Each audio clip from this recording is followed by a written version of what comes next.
தெரியாம மோதிட்டாங்க போங்க. போய் தொலை. எது போய் தொலையா? நாங்க போவோம், இங்கே பாய வச்சு கூட மல்லாக்க படுப்போம். உனக்கு என்ன? நீ போயா முதல்ல. வேண்டாம். என்ன கொடுத்தாங்க உனக்கு வேணாங்கிறப்ப?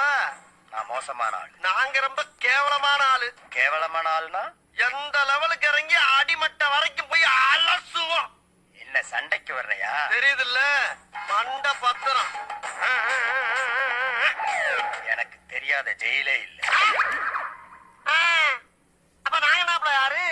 பாளையங்கோட்டை ஜெயில தான் படிச்சத. வேலூர் ஜெயில வெள்ளை அடிச்சு வாடகைக்கு விட்டு கொடுத்துறான். பல ஆண்டுகளா மதுரை ஜெயில மைதானம் அமைச்சு மல்யுத்தம் நடத்தின பரம்பராங்க. அது போக தமிழ்நாட்டுல இருக்க சப்ஜெக்ட்ல பூரா என் சப்ஜெக்ட் தாங்க பாடமா எடுத்து நடத்துறாங்க. போவையா கக்கிசு போராட்டம் வந்து கலவரம் பண்ணிக்கிட்டு இருக்க. எங்களுக்கு ரவுடிகளை தெரியும்டா. அடம் பிடிக்கிறிய நீ? உனக்கு தெரிஞ்சாலும் லோக்கல் ரவுடி தாயா. எனக்கு இன்டர்நேஷனல் லெவல்ல லிங்க் இருக்கியா? என் நொங்கு லேடன் பேசுறியா? லேடன்னா பின் லேடன் பேசுறியா? என்ன லுக்கு? அப்படியே கண்ணை புடிங்க தின்னு முடியும். முகரே பாரு முகரே.